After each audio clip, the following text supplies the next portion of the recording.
తెలంగాణ రాష్ట్ర ప్రభుత్వం తరఫున మూసీ రివర్ డెవలప్మెంట్ కార్పొరేషన్ ఒక పవర్ పాయింట్ ప్రజెంటేషన్ ద్వారా ఈ ప్రభుత్వం మూసీ నది ప్రక్షాళన కార్యక్రమాన్ని ఏ విధంగా ముందుకు తీసుకువెళ్తుందో సమాజానికి వివరించడానికి ఒక ప్రయత్నం చేసి ఈ ప్రయత్నంలో భాగంగా శాసన మండలి చైర్పర్సన్, శాసనసభ స్పీకర్, సహచార మంత్రివర్గ సభ్యులు, ప్రభుత్వ సలహాదారులు, పార్లమెంట్ సభ్యులు, శాసన మండలి సభ్యులు, శాసనసభ్యులు,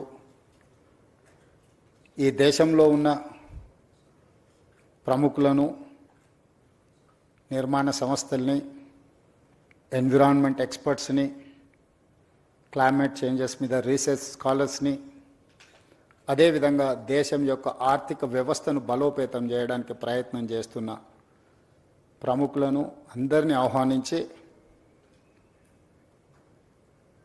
ప్రజల్ని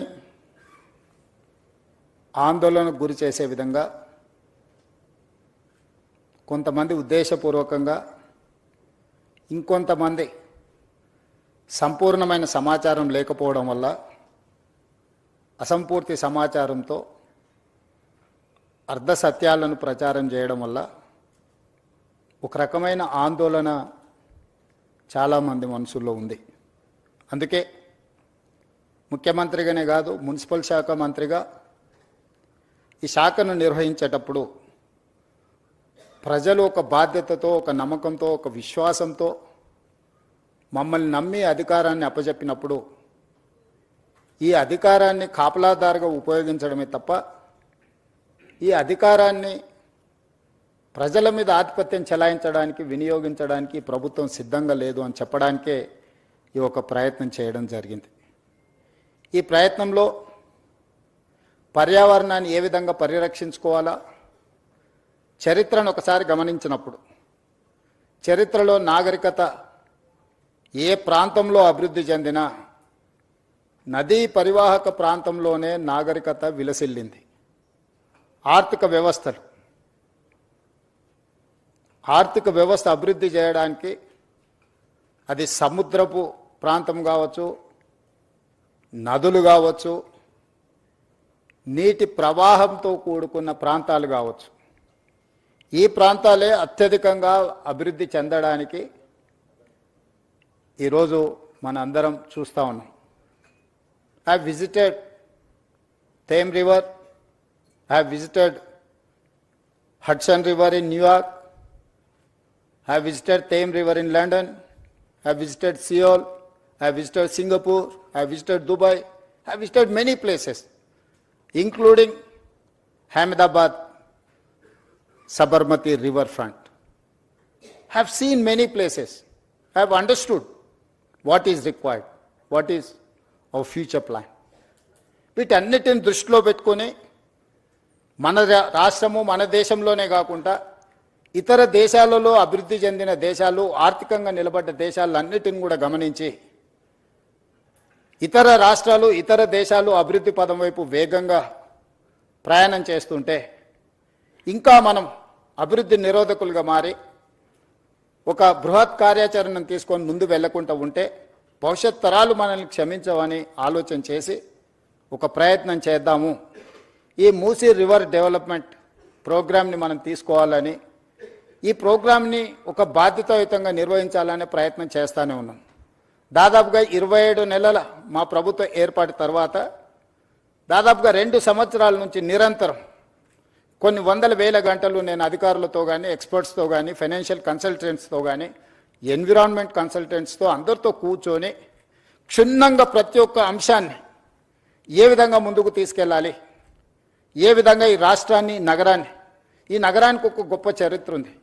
కులీ కుతుబ్ షాయిలు, నిజాం సర్కారులు హైదరాబాద్ నగరాన్ని నిర్మిస్తే, నిజాం అండ్ బ్రిటిషర్ సికింద్రాబాద్ నగరాన్ని నిర్మిస్తే, గత పాలకులు చంద్రబాబు నాయుడు గారు, రాజశేఖర రెడ్డి గారు హయాంలో సైబరాబాద్ నగరాన్ని నిర్మిస్తే ఈ రోజు outer ring road inside core urban region దాదాపుగా 2100 స్క్వేర్ కిలోమీటర్స్ 1,34,00,000 జనాభా ఈరోజు నివసిస్తున్నారు. ఇంత జనాభాకు అవసరమైన తాగునీరే కానీ, పరిశ్రమలకు కానీ, అభివృద్ధి కోసం ఏ రకమైన ప్రణాళికలు చేపట్టాలని ఆలోచన చేసినప్పుడు కృష్ణానది జలాలను, గోదావరి నది జలాలను ఈ ప్రాంత ప్రజల యొక్క దాహార్తిని తీర్చడానికి స్వతంత్ర భారతదేశంలో మనం ప్రయత్నం చేసినాం. కానీ ఒక గొప్ప విషయం ఈరోజు గమనించాల్సిన అవసరం ఉంది. నిజాం రాజు అయి ఉండొచ్చు, చక్రవర్తి అయి ఉండొచ్చు. నిజాం గారి మీద రకరకాల అభిప్రాయాలు చాలామందికి ఉండొచ్చు. చాలామంది నిజాం పరిపాలన ఒప్పుకొని ఉండొచ్చు, ఒప్పుకోకపోయి ఉండొచ్చు. కానీ నిజాంను ఒక విషయంలో మనందరం ఈరోజు ఆదర్శంగా తీసుకొని అభినందించాల్సినంత గొప్ప పనులు చేసాం. 1908లో ఉప్పెన వచ్చి ఈ నగరాన్ని కమ్మేసినప్పుడు 10 నుంచి 15,000 మంది ప్రాణాలు పోయినప్పుడు ఈసా నది, మూసా నది ఈ నగరంని కప్పేసి ఉప్పెనగా మారి వేలాది మంది ప్రాణాలను బలిగొన్నప్పుడు నిజాం ప్రభువులు చెల్లించిపోయి ఈ నగరంలో ప్రజలకు ఈ ప్రమాదం ఉండకూడదు, ఏమి చెయ్యాలని ఆలోచన చేసి 1908 వచ్చిన ఫ్లడ్స్లో ప్రపంచంలోనే ఎక్స్పర్ట్స్ కోసం టెండర్ పిలిచి మోక్షగుండం విశ్వేశ్వరయ్యను ఒక గొప్ప ఇంజనీర్ని ఈ వరదల్ని నియంత్రించడానికి, ఈ ఉపద్రవం నుంచి తన నగరాన్ని, తన ప్రజల్ని కాపాడుకోవడానికి ప్రణాళిక సిద్ధం చేసి ఆనాడు వారిచ్చిన ఆదేశాల మేరకు మోక్షగుండం విశ్వేశ్వరయ్య ఇచ్చిన డిజైన్స్ అనంతగిరి కొండల్లో నుంచి వచ్చే మూసా నది, పరిగి ప్రాంతం నుంచి వచ్చే ఈసా నది, ఈ రెండింటి యొక్క వరదల్ని నియంత్రించడానికి, నియంత్రించిన నీళ్లను ప్రజలకు ఉపయోగించడానికి ఒక పక్కన హిమాయత్ సాగర్, ఇంకొక పక్కన ఉస్మాన్ సాగర్ని నిర్మించి 1921 104 సంవత్సరాల క్రితం నిర్మించిన ఉస్మాన్ సాగర్, హిమాయత్ సాగర్ ఈ రోజుకి హైదరాబాద్ ప్రజల యొక్క దాహార్తిని తీరుస్తున్నాయి. 100 సంవత్సరాలు పూర్తయిన చెక్కు చెదరకుండా కట్టడాలు వరదల్ని నియంత్రించడమే కాకుండా హైదరాబాద్ నగర ప్రజల్ని కాపాడడమే కాకుండా ఈ నగరానికి వ్యాపారం కోసము, విద్య కోసము, ఉపాధి కోసం వచ్చే కోట్లాది మంది దాహార్తిని తీర్చే ప్రాజెక్టులుగా ఈరోజు ఒక గొప్ప మన్నన పొందిన ప్రాజెక్టులు నిజాం ప్రభువు నిర్మించిండు. 110 సంవత్సరాల క్రితము నిజాం సర్కారే ఇంత గొప్ప విజన్ తోటి నదీ పరివాహక ప్రాంతాన్ని కేవలం తాగునీరు కోసం ఉపయోగించలే. Historical heritage structures Taramati Baradari నుంచి మొదలు పెడితే Charminar, Salarjung museum, high court, city college, you name it anything, Quli Qutub Shahi tombs నుంచి మొదలు పెడితే ఒక గొప్ప సంస్కృతిని, వారసత్వ సంపదను, Osmania hospital, Osmania university, city hall, town hall, today it is council member of legislative council 16th నుంచి అక్కడ నడపబోతున్నాం. స్వతంత్రం వచ్చిన తర్వాత మనం ఏర్పాటు చేసుకున్న మొట్టమొదటి శాసనసభ సమావేశాలు ఆ టౌన్ హాల్లోనే ఆ రోజు మనకు అవకాశం వచ్చింది. ఈ విధంగా ఒక గొప్ప వారసత్వ సంపదను, ఒక గొప్ప గుర్తింపును ప్రపంచంలోనే ఒక మేటి నగరంగా నిజాం సర్కార్ మనకు అందించిన ఈ హైదరాబాద్ నగరాన్ని ఇలాగే వదిలేద్దామా? ప్రపంచంలో జరుగుతున్న పరిణామాలు, పర్యావరణ మార్పులను పరిగణలోకి తీసుకోవాల్సిన అవసరం ఉన్నదా లేదా మనందరం ఆలోచన చేయాలి. ఈరోజు నేను ఎవరిని విమర్శించదలుచుకోలేదు, విమర్శించిన సమయాన్ని నేను వృధా చేసుకోదలుచుకోలేదు. కానీ నేను విజ్ఞప్తి చేయదలుచుకున్నాను. 12 సంవత్సరాలు కేంద్రంలో అధికారంలో ఉన్నవాళ్ళు, 10 సంవత్సరాలు రాష్ట్రంలో అధికారం ఉన్నవాళ్ళు, అభివృద్ధి చేసి తెలంగాణ స్టేట్ని గ్లోబల్ ముఖ చిత్రంలో పెట్టినామని చెప్పేవాళ్ళు, లేకపోతే మాకు ఇంటర్నేషనల్ ఎక్స్పోజర్ ఉంది, లేకపోతే మాకు అపారమైన మేధా సంపత్తి ఉందని చెప్పేవాళ్ళు ఎందుకు ఈరోజు ఈ ప్రాజెక్టులను అడ్డుకునే ప్రయత్నం చేస్తున్నారు? ఎందుకు సూచనలు ఇవ్వడానికి ప్రయత్నం చేస్తలేరు? If I do something wrong, you tell me what is that wrong, you find out, you suggest. I'm there to take your suggestions, I'm there to implement your suggestions. But you are simply saying that no, no is not solution for Musi reservation. This is what my answer. This is how I am going to react. ఈ రోజు ఏం చెయ్యాలనుకుంటున్నామో సాంకేతిక పరంగా ప్రపంచంలో ఎక్స్పర్ట్స్ని అందరిని ఒక దగ్గర కూర్చోబెట్టి, మన్హాటన్ నుంచి మొదలు పెడితే Cushman Wakefield, Rio, these are the world's best experts in financial consultants, in water reservation and construction side. So we are paying almost 160 crores for those consultants for this project. We have not appointed this consultant just like that. We have called global tenders. We have seen everything. We have seen their completion projects. ఇట్లాంటివన్నిటిని పరిగణలోకి తీసుకొని ఒక మంచి ఉద్దేశంతో ఈ నగరాన్ని రక్షించుకోవాలి. ఈరోజు 1,34,00,000 జనాభా ఉంది. 2050కి నెక్స్ట్ 25 ఇయర్స్లో 24 ఇయర్స్లో 2,80,00,000 జనాభాకి మనం చేరుకోబోతున్నాము. ఈ ప్రజలకు అందరికీ కూడా జవాబు ఇవ్వాల్సిన బాధ్యత, ఈ ప్రజలకు మౌలిక వసతులను ఏర్పాటు చేయాల్సిన బాధ్యత మా ప్రభుత్వం మీద ఉన్నది, ప్రజలు ఎన్నుకున్న ప్రభుత్వం మీద ఉన్నది. ఆనాడు చంద్రబాబు నాయుడు గారు, రాజశేఖర రెడ్డి గారు ఔటర్ రింగ్ రోడ్డు, అంతర్జాతీయ ఎయిర్పోర్టు, హైటెక్ సిటీ, అంతర్జాతీయ స్థాయికి సంబంధించిన Microsoft, Infosys or any other Google లాంటి సంస్థల్ని ఈ నగరానికి తేకపోయి ఉంటే ఈరోజు మన ఆర్థిక వ్యవస్థ బాగుపడి ఉండేదా? ఈరోజు ప్రపంచంలో మనకు గుర్తింపు వచ్చి ఉండేదా? 94 to 2004 TDP, 2004 to 2014 Congress, 2014 to 2024 TRS. But all we have made all policies from 94 to 2014. All these 25 years we have planned like anything. We may have a political differences, we may have a issue-based arguments, but we have not defeated our policies. There is no policy paralysis in our government. Today also I am continuing all those policies from 94 to 2024. All these 30 years, whatever the then governments have taken certain policies, the best policy, the best practice is I am continuing. The other issues, wherever I am getting some problem, wherever I am getting some feedback, I am improving my policies. I have changed my working style. You know, I am an aggressive speaker in political platform. People have seen only one face. Today I wanted to show my other face. Today I got a responsible position. I have to deliver. I cannot sit just like that. ఇంత పెద్ద బాధ్యత ఇచ్చినప్పుడు ఏమి చేయకుండా కూర్చొని 16-17 మంది ముఖ్యమంత్రులు ఉమ్మడి రాష్ట్రంలో, తెలంగాణ రాష్ట్రంలో వస్తే కొద్ది మందే గుర్తున్నారు. ఎందుకు? వాళ్ళు చరిత్రకు అవసరమైన, భవిష్యత్ తరాలకు అవసరమైన ప్రణాళికలు రచించి సరైన నిర్ణయాలు తీసుకోవడం వల్ల ఈరోజు చరిత్ర వాళ్ళని గుర్తుపెట్టుకున్నది. నిజాం పోయినా, నిజాం వారసులు లేకపోయినా ఈరోజు అభివృద్ధి అనే ప్రణాళికల మీద చర్చ చేసినప్పుడు నిజాం గురించి మనం ఎందుకు చర్చించుకుంటున్నాం? రాచరికంలో ఉన్న ఒక రాజు గురించి ఈరోజు మనం అతన్ని చర్చించకుండా మనకు చరిత్రనే లేదు. అతను నిర్మించిన వారసత్వ సంపదను వినియోగించకుండా మన అభివృద్ధి ప్రణాళికలే లేవు. Charminar, it is not symbol of Charminar, just tourism spot. He has designed everything around Charminar. You go and see special economic, he has created special economic zone. మీకు అక్కడ పర్ల్స్ మన దగ్గర ఉత్పత్తి, వరల్డ్స్ బెస్ట్ పర్ల్స్ మీకు చార్మినార్ దగ్గర దొరుకుతాయి. World's best bangles Charminar దొరుకుతాయి. మీకు పత్తర్ గట్టి, కబూతర్ ఖానా, Mozamjahi market, you see everything.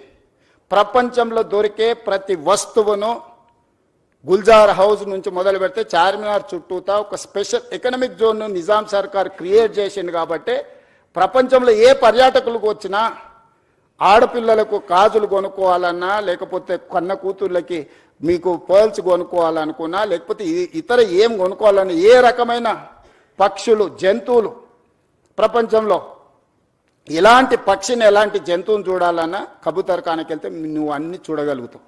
ప్రపంచంలో పండించే ప్రతి ఫ్రూట్ని మోజంజాయ్ మార్కెట్కి వెళ్తే మనం చూడగలుగుతాం. ప్రపంచంలో ఉండే ప్రతి వస్తువును ఆ చార్మినార్ చుట్టూతా ఒక స్పెషల్ ఎకనామిక్ జోన్. సో ప్రతి అంశాన్ని నిజాం ఆ రోజు విజువలైజ్ చేసి భవిష్యత్ తరాలకు ఏం అవసరం ఉందో ఒక స్పెషల్ ఎకనామిక్ జోన్నే మనకి ఇచ్చిండు. ఎడ్యుకేషన్ ఇన్స్టిట్యూట్, ఉస్మానియా యూనివర్సిటీ నుంచి Nizam college, Aliya junior college, NIMS orthopaedic, Niloufer hospital, you see every specialisation. ఈరోజు కార్పొరేట్ హాస్పిటల్స్ మేము స్పెషలైజ్ చేసినాం, స్పెషలైజ్డ్ హాస్పిటల్స్ ప్రారంభించినాం అని ఈరోజు చెప్తారు. కానీ 100 years back, way back, Nizam has created everything.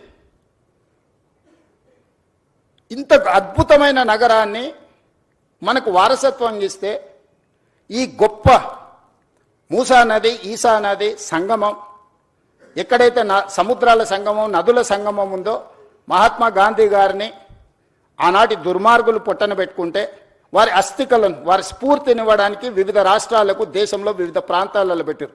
Kanyakumari దగ్గర 2 సముద్రాలు కలిసే చోట మహాత్మా గాంధీ గారి యొక్క అస్థికలను పెట్టడం ద్వారా ఈరోజు అదొక పెద్ద పర్యాటక కేంద్రంగా ప్రపంచం అంతా అక్కడికి వచ్చి చూస్తుంది.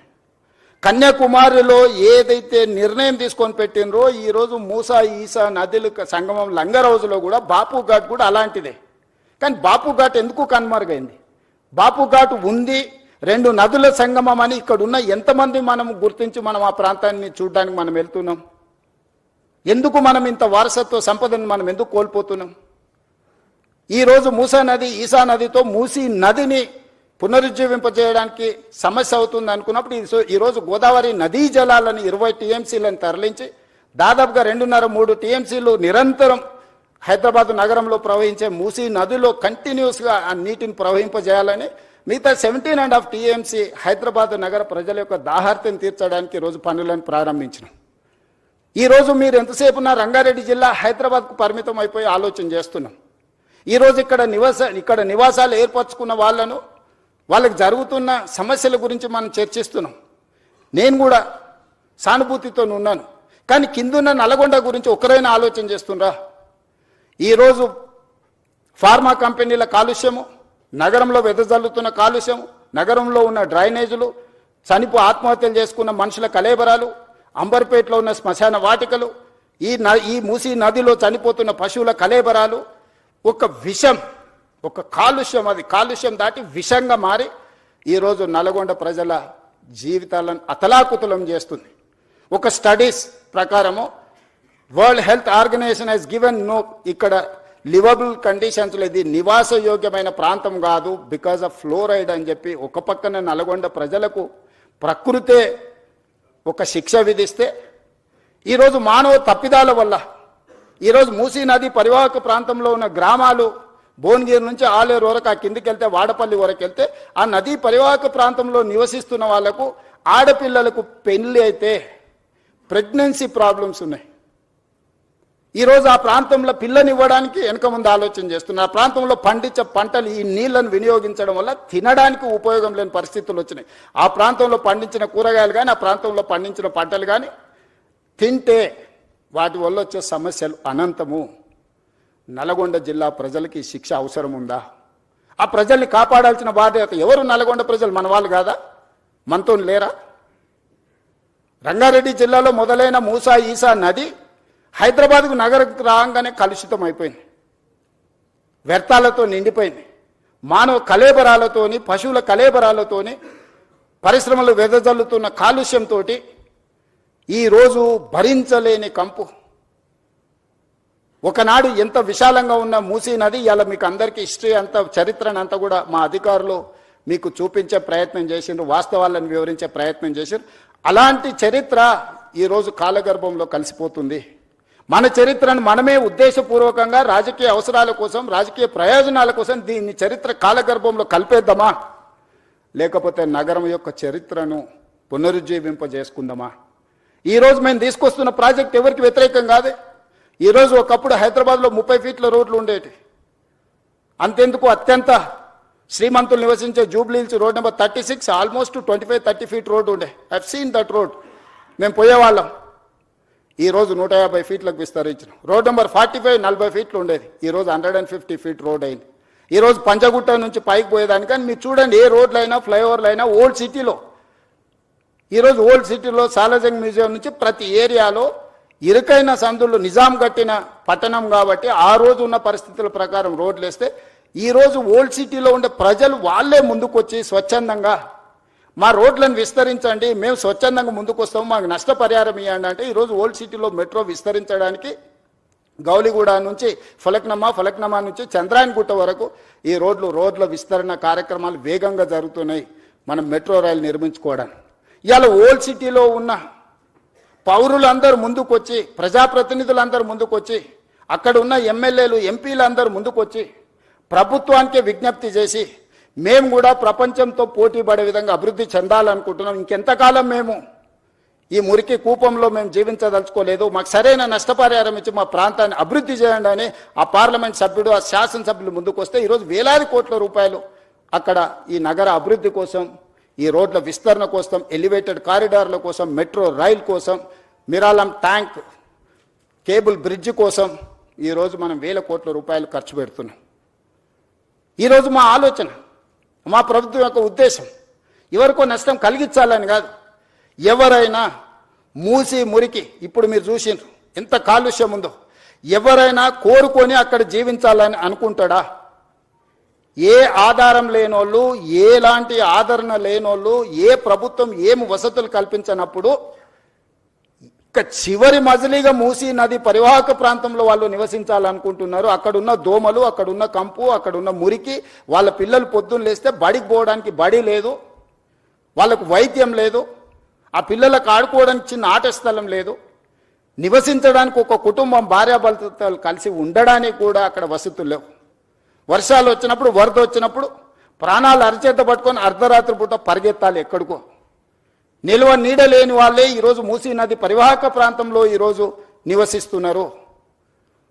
ఇవాళ మూసీ పరివాహక ప్రాంతంలో అటొక కిలోమీటర్ ఇటొక కిలోమీటర్ మొత్తం ఆక్రమించుకొని బుల్డోజర్లు తీసుకొచ్చి మొత్తం కూలగొట్టేస్తాడు రేవంత్ రెడ్డి అంటుండు. అసలు ఏమైనా చదువుకున్న వాళ్ళు లేకపోతే లోక పరిజ్ఞానం ఉండే వాళ్ళు మాట్లాడే మాటలేనా? Why should I do all those things? Government of India, central water commission, Jal Shakti ministry, they have notified certain norms. అది నేను చేసింది కాదు, కేంద్ర ప్రభుత్వం తీసుకొచ్చిన చట్టాలు. కేంద్ర ప్రభుత్వంలో అధికారంలో ఉన్న వాళ్ళు, పార్లమెంట్ సభ్యులు ఉన్న వాళ్ళు పార్లమెంట్లో చట్టం వచ్చినప్పుడు గొప్పగా ఉందని బల్లలు చేర్చి ఆ చట్టాన్ని చేస్తారు. ఆ చట్టాన్ని తెలంగాణలో ఇంప్లిమెంట్ చేస్తామంటే మేము అడ్డం పడతామంటారు. ఈ విచిత్రం, ఇలాంటి ఆలోచనలని మనమందరం నియంత్రించాల్సిన అవసరం ఉంది. మనం మాట్లాడాలి. బాగున్నది అనుకున్న వాళ్ళేం ఏమనడం లేదు, అడ్డుకోవాలనుకున్న వాళ్ళేం గట్టిగా అరుస్తున్నారు. ఈ రెండింటికున్న చిన్న తారతమ్యాన్ని ఈరోజు నదీ పరివాహక ప్రాంతాన్ని పునరుజ్జీవింపజేయడమే కాదు, నదీ పరివాహక ప్రాంతంలో ఒక సంస్కృతిని, ఒక కల్చరల్ కనెక్ట్ని, ఒక హెరిటేజ్ కనెక్ట్ని, ఒక ఎకనామిక్ జోన్ని, ఈరోజు లేక్ రిజర్వేషన్, నేను హైడ్రా తీసుకొచ్చినప్పుడు చాలామంది చాలా రకాలుగా బాధపడ్డారు, చాలా రకాలుగా శాపనార్థాలు పెట్టిండ్రు. కానీ ఈరోజు ఏ లేక్స్ అయితే మేము రిస్టోర్ చేసినామో ఆ లేక్స్ని ఈరోజు అభివృద్ధి చేసి ప్రజలకు అంకితం చేస్తున్నప్పుడు వేలాది మంది వచ్చి మన కుక్కట్పల్లి నల్లచెరువు ప్రారంభోత్సవానికి పోతే బిల్డింగ్ల మీద నుంచి వేలాది మంది, నేను రోడ్డు మధ్యలో వెళ్తుంటే ఏదో పక్క దేశంతో యుద్ధం చేసి మనం సాధించి వస్తే వచ్చినప్పుడు వెల్కమ్ చేసినట్టు, లేకపోతే వరల్డ్ కప్ క్రికెట్ గెలిచిన ప్లేయర్ వస్తే వెల్కమ్ చేసినట్టు కాలనీలో అందరు ఆడపిల్లలు పెద్దలు అందరు వచ్చి స్వాగతం పలికాను. నల్లచెరువు 100% ఆక్రమణకు గురయ్యి ఒక కలుషితమైన ప్రాంతంగా చేస్తే ధైర్యంగా ఏమన్నా కానీ పర్వాలేదు, ఎవరు ఏమైనా అనుకోండి అని చెప్పి బుల్డోజ్ చేసినాం. బుమ్రక్ దౌలా ఈరోజు ఓల్డ్ సిటీలో మన సర్దార్ వల్లభాయ్ పటేల్ అకాడమీ ఎదురుగ్గా ఒకప్పుడు ఆ బుమ్రక్ దౌలా నిజాం కుటుంబము తాగడానికి నీళ్లకు అక్కడ మెడిసినల్ ప్లాంట్స్ పెట్టి అక్కడ వాటర్ రిస్టోర్ చేసి ఫిల్టర్ బెడ్స్ పెట్టి వాటి నుంచి తీసుకొచ్చి అక్కడి నుంచే వాళ్ళ కుటుంబానికి తాగడానికి నీళ్లు తీసుకెళ్ళి అంత గొప్ప లేక్ని మొత్తం ఆక్రమించుకోవడమే కాబట్టి కలుషితం నిండిపోయింది. వాటి అన్నిటిని క్లీన్ చేసి మన ప్రారంభోత్సవానికి పోతే నార్మల్గా ఓల్డ్ సిటీలో ఇట్లాంటి యాక్టివిటీని అసలు అలౌ చేయరు. వాళ్ళంతా యునైట్ అయ్యి ఒక రకమైన రాజకీయంగా ఒక రకమైన నిర్బంధమైన పరిస్థితులు ఉంటాయి. కానీ వాళ్ళే ముందుకు వచ్చి అక్కడ ఉండే ఎమ్మెల్యేలు, ఎమ్మెల్సీలు, ఎంపీలు అందరూ ముందుకు వచ్చి one of the best project మాకు ఇచ్చినావు, ఇంత అద్భుతంగా ఇది వస్తుందని మేము ఊహించలేదు. ఈరోజు వేలాది కుటుంబాలు ఇక్కడికి వచ్చి ఉదయం మార్నింగ్ వాక్ నుంచి ఈవినింగ్ సాయంత్రం అక్కడ జిమ్, ఓపెన్ ఎయిర్ జిమ్ పెట్టడం, మిగతా లేక్ ఎకానమీ కింద స్వయం సహాయక సంఘాలకు అక్కడ ఏర్పాటు చేయడంతో ఈరోజు ఆర్థిక వ్యవస్థ బలపడ్డది. ఆ పక్కన ఉండే వేలాది కుటుంబాలకు ఒక పర్యాటక కేంద్రంగా మారింది. ఈరోజు ప్రతి అంశాన్ని సాంకేతికంగా ఒక మానవీయ కోణంలో హ్యూమన్ టచ్ మేము ఎక్కడ మిస్ కాలే. ఎవరు అక్కడ నివసించాలని కోరుకోరు. ఇవాళ మాట్లాడుతున్న వాళ్ళు దాని పక్కన నివసించగలరా? ఇవాళ అడ్డుకుంటున్న వాళ్ళని ఒక 3 నెలలు వాళ్ళ కుటుంబ సభ్యులతోనే అక్కడ ఉండమనుండ్రి. ఒక కంటైనర్ హౌస్ ఇస్తాను నేను, ఒకవేళ గుడిసెలలో వాళ్ళకు ఉండడానికి ఇబ్బంది అయితే రాష్ట్ర ప్రభుత్వం తరఫున మూసీ రివర్ డెవలప్మెంట్ కార్పొరేషన్ తరఫున ఆ మూసీ నది పరివాహక ప్రాంతంలో కంటైనర్ హౌస్ ఇస్తాం మీకు with all facilities other than Musi ప్రక్షాళన. ఎట్లుందో యాజ్ టీజ్గా వద్దంటున్న వాళ్ళందరికీ ఒక్కొక్కరికి ఒక్కొక్క ప్లేస్లో ఎవ్రీ 1/2 కిలోమీటర్ 55 కిలోమీటర్లు ఉంది, 100 మందికి నేను అకామిడేట్ చేయగలుగుతాను. 2 పక్కలైతే 200 మందికి, 200 మందికి ఒక మూసీ నది పక్కన కంటైనర్ హౌస్లు ఇస్తా. ఒక 3 నెలలు మీరు అక్కడ ఉండండి. మీరు ఎందుకు వాళ్ళ జీవితాలతో చెలగాటం ఆడుకుంటుర్రు? వాళ్ళ జీవితాలలో వెలుగు రావద్దా? వాళ్ళ జీవితాలు బాగుపడొద్దా? వాళ్ళు ఈ దోమల నుంచి మురికి నుంచి వాళ్ళు బయటపడొద్దా? వాళ్ళ పిల్లలు చదువుకోవద్దా? వాళ్ళకు వైద్యం అందొద్దా? వాళ్ళ అభివృద్ధి పదం వైపు నడవద్దా? ఈరోజు ఓల్డ్ సిటీలో ఉండే పిల్లలకు ఉద్యోగం లేదు. ఈరోజు మీరు అందరు బాగా చదువుకున్న వాళ్ళు ఏఐ వచ్చింది, వైట్ కాలర్ జాబ్స్ అని పోతాయంటున్నారు. ఓకే ఫైన్, దాన్ని మీరు ఎట్లా ఆపలేరు, మనం ఎవరం ఆపలేము. వచ్చే సాంకేతిక విప్లవాన్ని మనం ఆమోదించాల్సిందే. మనకి ఇష్టం ఉన్నా లేకున్నా అది మనల్ని దాటుకొని వెళ్ళిపోతూనే ఉంది. మరి వైట్ కాలర్ జాబ్స్ అన్ని పోయినప్పుడు, ఏఐ మొత్తం ఉద్యోగ అవకాశాలను ఆక్రమించుకున్నప్పుడు బ్లూ కాలర్ జాబ్స్ క్రియేట్ చేయాల్సిన బాధ్యత మన మీద లేదా? బ్లూ కాలర్ జాబ్స్ క్రియేట్ చేయకుండా, వాళ్లకు సాంకేతిక నైపుణ్యాన్ని అందించకుండా, రీస్కిల్ అప్స్కిల్ చేయకుండా, సెల్ఫ్ ఎంప్లాయ్మెంట్ క్రియేట్ చేయకుండా, మూసీ నది పరివాహక ప్రాంతాన్ని నైట్ ఎకానమీ కింద మార్చి ప్రపంచ దేశాలతో పోటీ పడకుండా, ఒక పర్యాటక క్షేత్రంగా, ఒక పర్యాటక కేంద్రంగా, ఒక ఆర్థిక వ్యవస్థగా అభివృద్ధి చేసుకోకుండా ఇంకా వెనక్కి వెళ్ళిపోదామా? రాతి యుగాల వైపు ప్రయాణిద్దామా? ఒకప్పుడు అడవుల్లో మనం ఆకులు అలాలు కట్టుకొని ఉండేది, తర్వాత కొంచెం బట్టలు కట్టుకునే కాడికి అట్లా ఇప్పుడు సూట్ వేసుకునే కాడికి ఇప్పుడు మోడర్న్ సొసైటీకి వచ్చినాం. ఇదంతా సమాజంలో పరిణామ క్రమంలో వచ్చిన అభివృద్ధి కదా. ఈ అభివృద్ధిని మనం అడ్డుకున్నామా? 100 సంవత్సరాల క్రితం వచ్చిన వరదల్ని దృష్టిలో పెట్టుకొని నిజాం చేసిన దాంట్లో 10% కూడా ఈరోజు మనం చేయాలనే ప్రయత్నం చేయకపోతే ఈ చరిత్ర మనల్ని క్షమిస్తుందా? ఈ చరిత్ర తిరగ రాసుకోవాల్సిన అవసరము, ఇప్పుడు రాయకపోతే ఎప్పుడు రాయలేమన్న పరిస్థితులు ఈ మేధావులకు అర్థం కావడం లేదా? ఇవాళ defence, they don't give even single inch of land, they don't allow you to see that land. Today I wanted to appreciate my army people and my defense minister. He has prepared to give 100+ acres in Bapu Gandhi Sarovar, where our army people are training, Agniveers are training there. They have decided to shift their Agniveer training camp some other place, and they are giving 100+ acres for this Gandhian ideology, where the Moosi is going to come up. అంటే దేశ సరిహద్దుల్లో భద్రతగా ఉండి దేశాన్ని కాపాడే వీర సైనికులు కూడా వందలాది ఎకరాల వాళ్ళ భూములను మూసీ నది ప్రక్షాళన కోసం ముందుకొచ్చి అప్పజెప్తుంటే, ఇవి ప్రభుత్వ భూములు చాలా వరకు, లేదా ప్రభుత్వ నిబంధనలకు ప్రైవేట్ భూములు ఉన్నా ప్రభుత్వ నిబంధనలు ఉన్నాయి. ఈరోజు గండిపేట నుంచి బాపు ఘాట్ వరకు 100 మీటర్ల బెడ్ విడ్త్లో నీళ్లు ప్రవహిస్తాయి. బోత్ సైడ్ 50 మీటర్ల బెడ్ విడ్త్లో రోడ్లు, ఇన్ఫ్రాస్ట్రక్చరు, ఎకనామిక్ జోన్, ఎవ్రీథింగ్ వస్తుంది.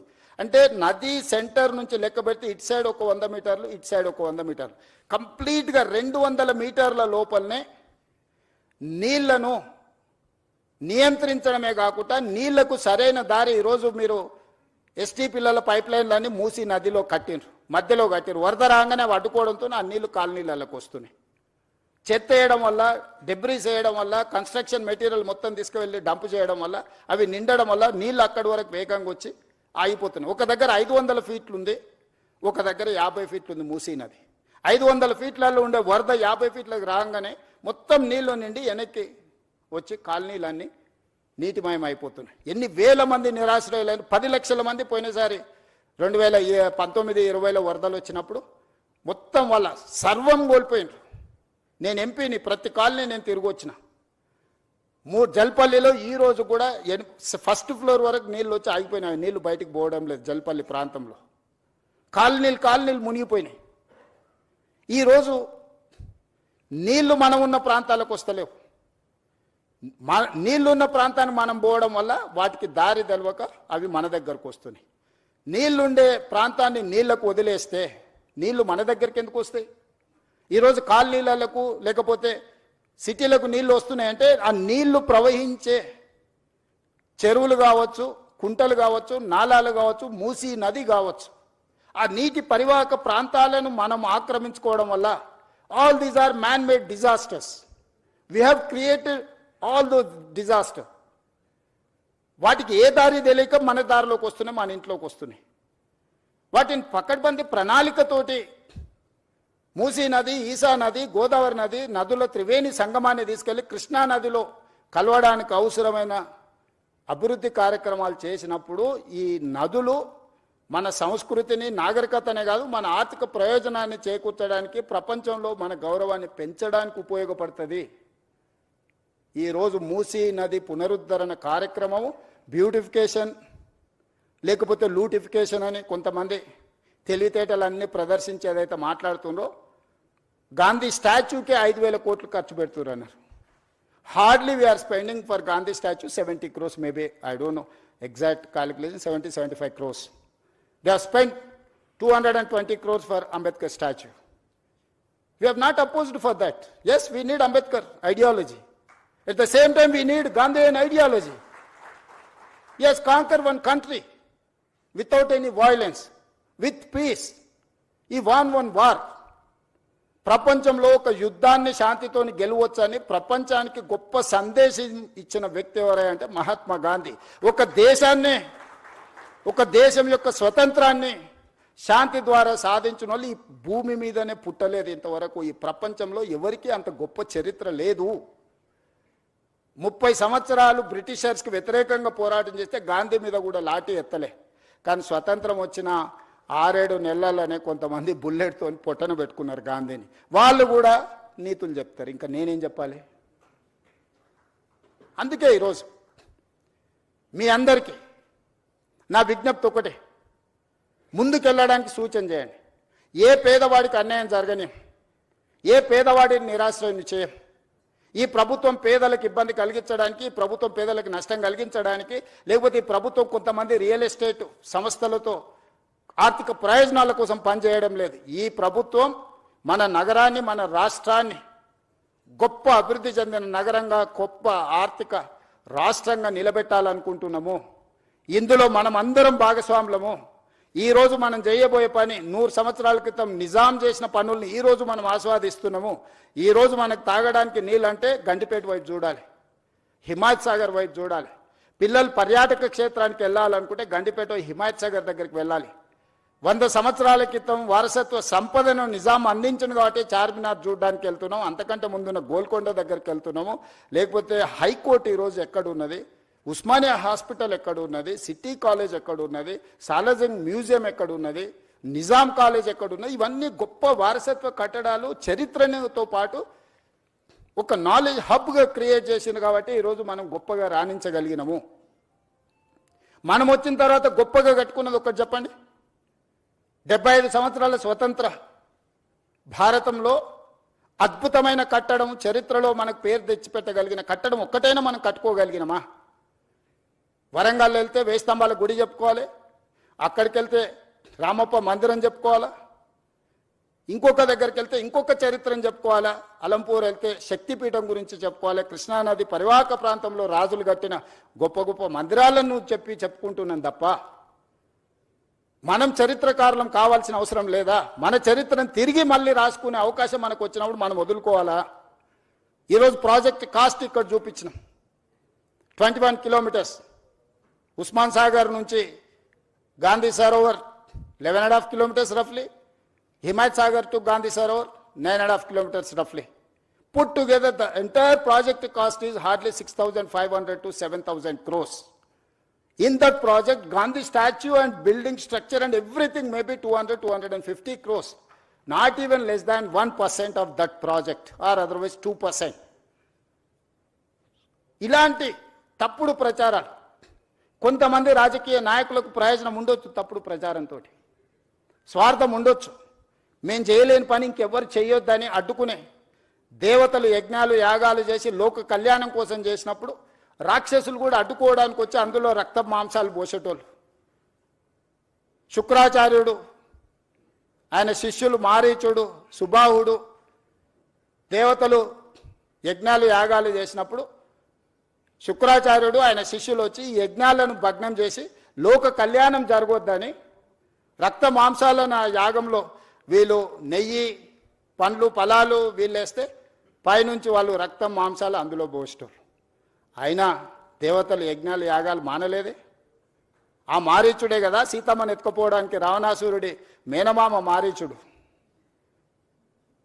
మేనమామను రావణాసురుడు కోరుకుంటే మారీచుడు మాయలేడి రూపంలో వచ్చి సీతను ఎత్తుకోవడానికి పోతే రాముడి చేతిలో మారీచుడు పోయిండు, సుబాహుడు పోయిండు, రావణాసురుడు పోయిండు, అందరు పోయిండు.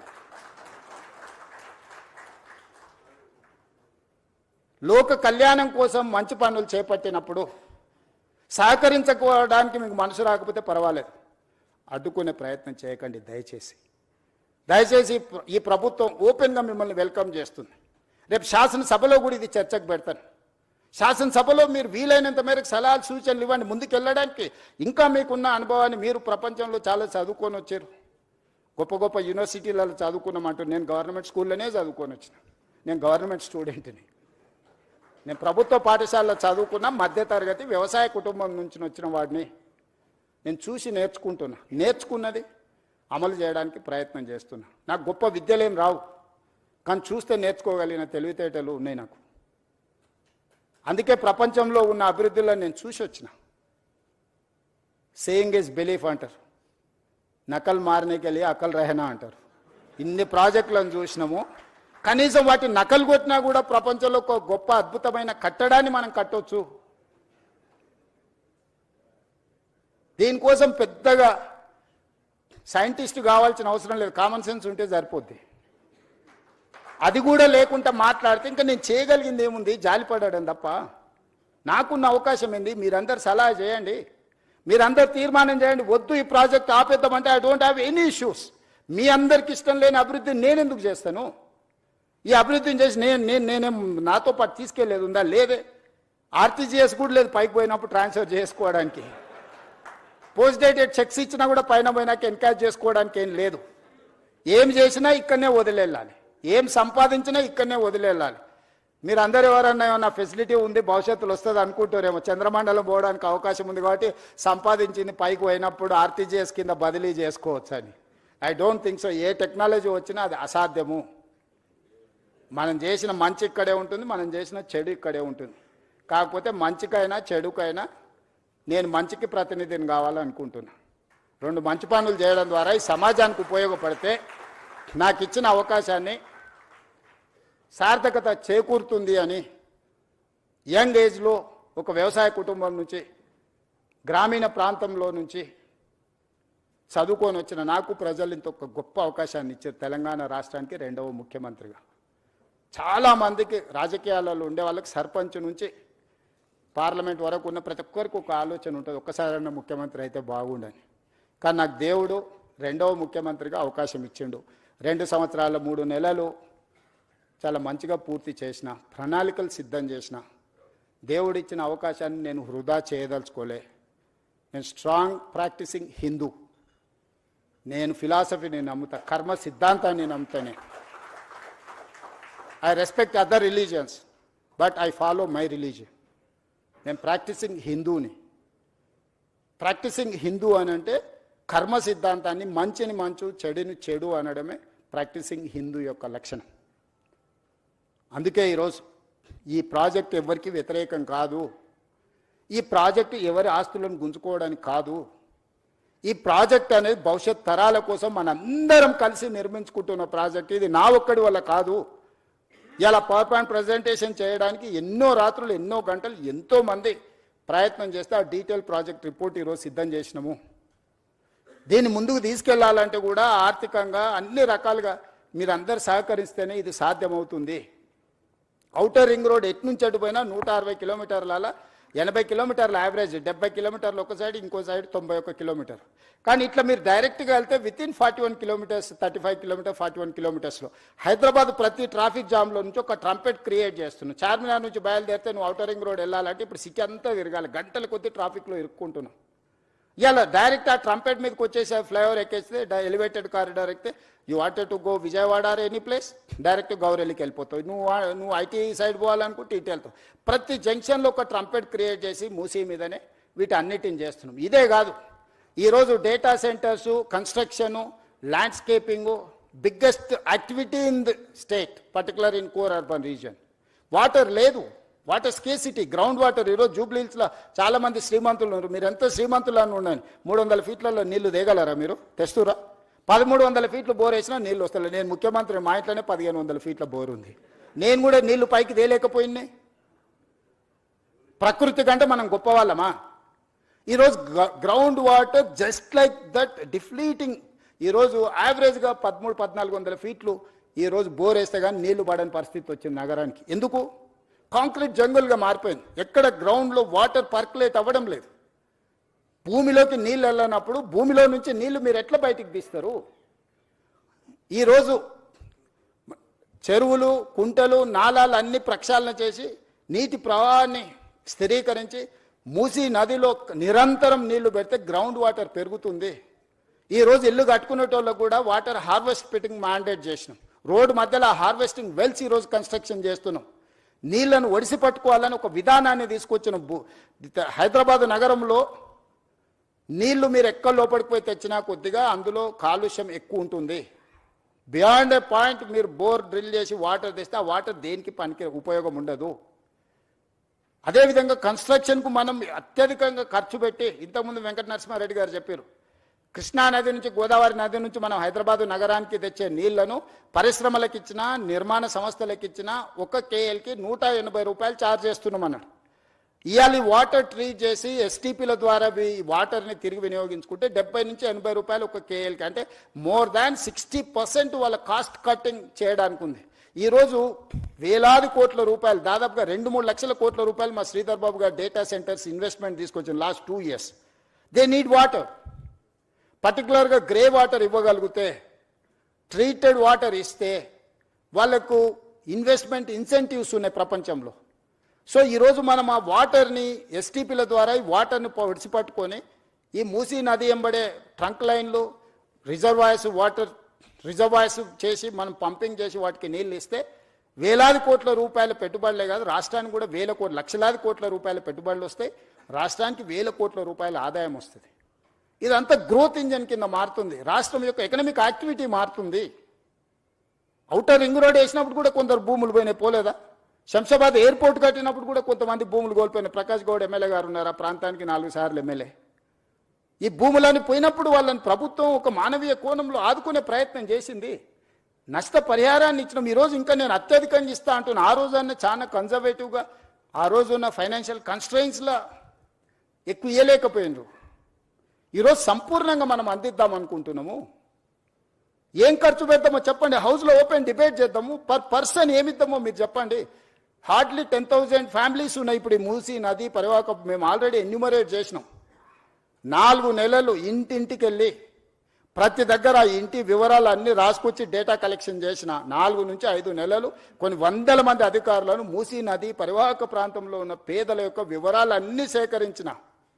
చాలామంది ఏమనుకుంటారు, ఏం లేదు జస్ట్ తెచ్చి కూలగొట్టాలనుకుంటున్నాను. తప్పు. ప్రతి పేదవాడి వివరాలు నా దగ్గర ఉన్నాయి. మూసీ నది పరివాహక ప్రాంతంలో నిరాశ్రయుల వాళ్ళు ఎవరున్నారు, వాళ్ళ కోసం డబుల్ బెడ్రూమ్ ఇళ్ళు ఏవైతున్నాయో 10,500 ఇళ్ళు కేటాయించిన.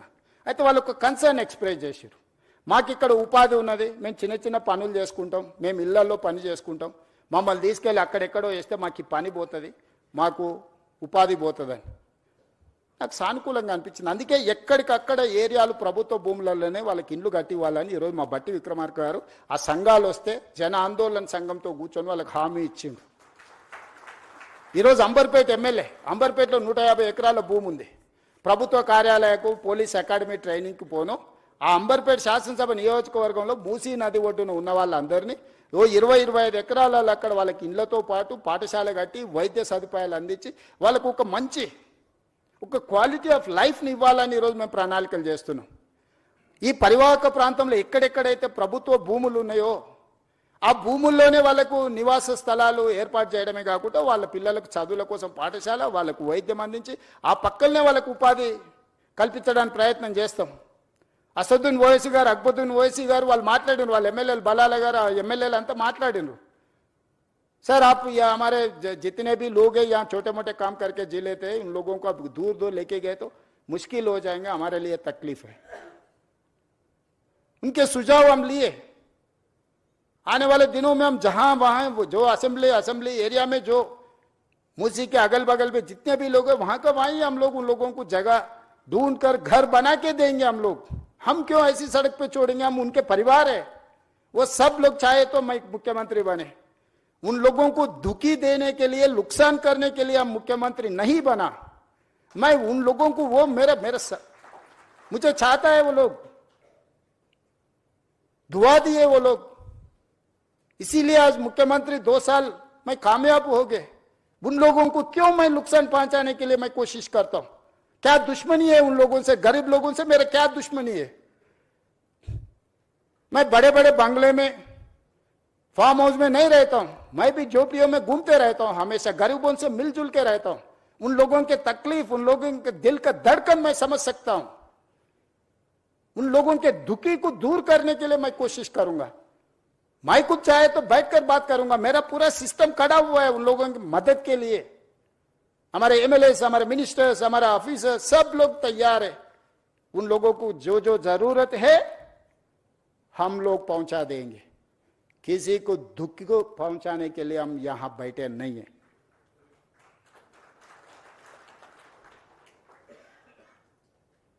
लोग समझ रहे होंगे अरे यहां पर कुछ बना है, अरे रेवंत रेड्डी जी रियल एस्टेट के लिए सोचता है. हाँ जरूर सोचता हूं, क्यों नहीं. रियल एस्टेट मेरे घर पे कुछ लाने वाला नहीं है. 1000 लाखों कारीगरों को काम मिलने वाला है, इन्वेस्टमेंट आने वाला है. जीसीसी सेंटर बनाना है तो बड़े बड़े मंजिल बनाना है, 60-70 फ्लोर्स का मंजिल बना रहे. कौन करना है? ये इंफ्रास्ट्रक्चर मैं तैयार करना है ना. क्यों नहीं करना रियल एस्टेट सरकार? क्यों नहीं करना फार्मा? क्यों नहीं करना आईटी? क्यों नहीं करना टूरिज्म? क्यों नहीं करना एंडोमेंट टूरिज्म? क्यों नहीं करना मेडिकल टूरिज्म? ये सब सरकार की जिम्मेदारी है. ये लोग भूल जा रहे हैं.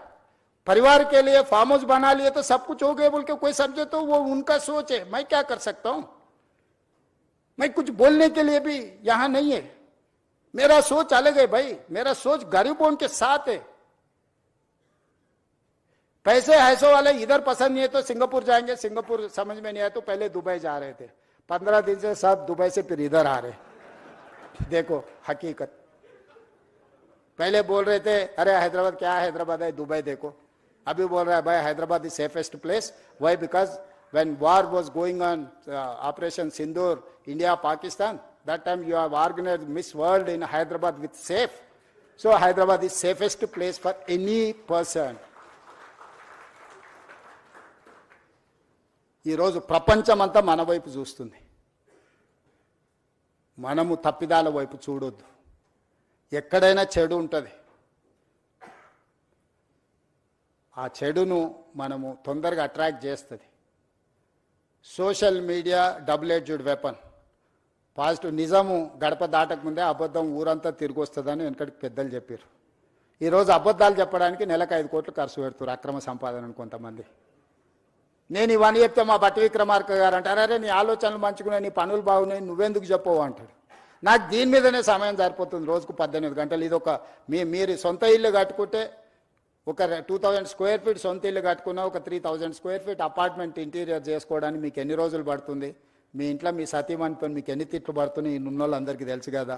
కిచెన్ అట్లా లేదు, డ్రాయింగ్ ఇట్లా లేదు, డైనింగ్ అట్లా లేదు, బెడ్రూమ్ ఇట్లా లేదని. ఇంత పెద్ద ప్రాజెక్టును ఒక కాన్సెప్ట్ను కన్సీవ్ చేసి 0 to 100 చేయాలంటే ఎన్ని గంటలు మేము పనిచేసి ఉంటాం? ఇన్ని గంటలు చేసేటప్పుడు పేదవాడి బాధను మేము అర్థం చేసుకోకుండా చేస్తామా? పేదవాళ్లతో మాకున్న శత్రుత్వం ఏంది? పేదవాళ్ళ నిరాశ్రయులు చేయాలని ప్రభుత్వం ఎందుకు అనుకుంటుంది? పేదవాళ్ళతో శత్రుత్వం చేసినోడు తిరిగి మళ్ళీ అధికారంలోకి వస్తాడా? ఎక్కువ నా ఆలోచన ఏముంటుంది, ఇంకోసారి ముఖ్యమంత్రి కావాలి, మా ప్రభుత్వం రావాలని ఉంటుంది. అది రావాలంటే వాళ్ళకి మేలు చేయాలి, కానీ వాళ్ళని విధ్వంసం చేస్తే అది జరుగుద్దా? ఎవరైనా కామన్ సెన్స్ ఉన్న any politician is going to commit such type of activity. ఇది చేస్తే రేవంత్ రెడ్డికి చరిత్రలో ఒక పేరు వస్తుంది, కాంగ్రెస్ పార్టీకి ఈ ప్రభుత్వానికి మంచి పేరు వస్తుంది. ఈ వస్తే రెండోసారి కూడా మేము అధికారానికి దూరం అవుతామని కొంతమంది కడుపులో కుళ్ళు, మాటల్లో విషం, చూపుల్లో పగ, ఈ 3 కాంబినేషన్స్తోని దీన్ని అడ్డుకునే ప్రయత్నం చేస్తున్నారు. ఇక ఇదంతా మీకు అప్పచెప్పిన నా జిమ్మెదారి అయిపోయింది. మీరందరు దీన్ని కాపాడుకుందామా లేకపోతే కాలానికి వదిలేద్దామా మీరే డిసైడ్ చేయండి. ఎందుకంటే మీ అందరు మెజారిటీ అభిప్రాయం లేకుంటే నేను ముందుకు వెళ్ళదలుచుకోలేదు. మీరు దీని మీద ఏమేం కావాలో సజెషన్స్ ఇవ్వండి. ఓపెన్గా వెబ్సైట్ ఇచ్చిండ్రు, ఆ వెబ్సైట్ ఒకసారి ఆన్ చేయండి, స్క్రీన్ మీద ప్లే చేయరు. ఆ వెబ్సైట్ ఉంది కదా, ఆ వెబ్సైట్లో musi.telangana.government.in ఎవరు ఏం సలహాలు ఉన్నా, ఎక్స్పర్ట్స్ ఎవరు ఉన్నా కూడా మాకు ఇవ్వండి. మంచిని అన్నిటిని తీసుకుంటాము. సలహాలు మీరు ఎవరు ఇచ్చినా అది అమలు చేస్తే నాకే మంచి పేరు వస్తుంది, మా ప్రభుత్వానికి గుర్తింపు వస్తుంది. తప్పులు జరగకుండా సరిదిద్దే బాధ్యత మీదే. మీకే ఓపెన్ ప్లాట్ఫామ్, ఓపెన్ డయాస్ మీతో షేర్ చేస్తున్నా నేను. ఎవరు డిపిఆర్ లేదు, ఎన్ని వేలు అవుతుందో తెలియదు, ఏం జరుగుతుందో తెలియదు, తెర వెనక ఇది జరిగింది, తెర ముందు అది జరిగింది. ఇక ఈ ఊహాగానాలకు, కాన్స్పిరసీ థియరీస్కి పులి స్టాప్ పెట్టండి దయచేసి. ఇంకా మీరు పెట్టినా కూడా నేను అనేది ఏం లేదు. మనం అందరికీ చెప్తాం బాగుండా, మంచి బట్టలు తొడుకోని, లేదు నేను ఇట్లనే ఉంటాను ఎవరన్నా బజార్లో తిరిగింది అనుకో, అటు దిక్కు చూడడం మానేస్తాం. ఏం చేస్తాం? అంతకుమించి ఏం మార్గం ఉంది నాకు మీరు చెప్పండి. చెడు చూడొద్దని ఎప్పుడో చెప్పారు, చెడు వినొద్దని చెప్పారు. మహాత్మా గాంధీ గారే చెప్పినట్టున్నారు కదా మనకు. సో ఖచ్చితంగా చెడు చూడను, చెడు వినను. మంచి ఏది చెప్పినా నేను స్వీకరిస్తా. మీలో ఒకడిని, నేను వేరు మీరు వేరు కాదు, మీలో ఒకడిని, మీతో పాటే ఉంటా. మనందరం కలిసి ఈ ప్రాజెక్టును ముందుకు తీసుకెళ్తాం. మీరందరూ మద్దతు ఇవ్వండి. ఒక అద్భుతాన్ని అంటే అద్భుతాన్ని ప్రపంచంతో పోటీ పడే విధంగా మన నగరాన్ని తీర్చిదిద్దుకుందాము. మన చరిత్రను కాలగర్భంలో కలపొద్దు, మన చరిత్రను భవిష్యత్ తరాలకు అద్భుతంగా అందిస్తామని తెలియజేస్తూ ఓపికగా 2.5 గంటలు కూర్చున్న మీ అందరినీ మనస్ఫూర్తిగా మరొకసారి అభినందిస్తూ, నల్లగొండ ప్రజల యొక్క బాధను అక్కడికి వెళ్ళి చూస్తే తెలుస్తుంది. ఇక్కడ మీరు కాలుష్యాన్ని మాత్రమే చూస్తున్నారు. వాళ్ళ భవిష్యత్ తరాలు, పుట్టబోయే పిల్లలు కాలు వంకర, కన్ను వంకర, లేకపోతే రకరకాల సమస్యలతోని ఆ ప్రాంతంలో ప్రజలు బాధను అనుభవిస్తారు. ఈ మూసి ప్రక్షాళన చేయకపోతే వాళ్లకు న్యాయం జరగదు. నల్లగొండ ప్రజల యొక్క సమస్యను కూడా సానుకూలంగా అర్థం చేసుకొని ప్రాజెక్టుకు ముందుకు వెళ్ళడానికి అవసరమైన సహకారాన్ని, సూచనలు ఇవ్వాల్సిందిగా కోరుకుంటూ మీ అందరి దగ్గర సెలవు తీసుకుంటున్నా. ధన్యవాదాలు.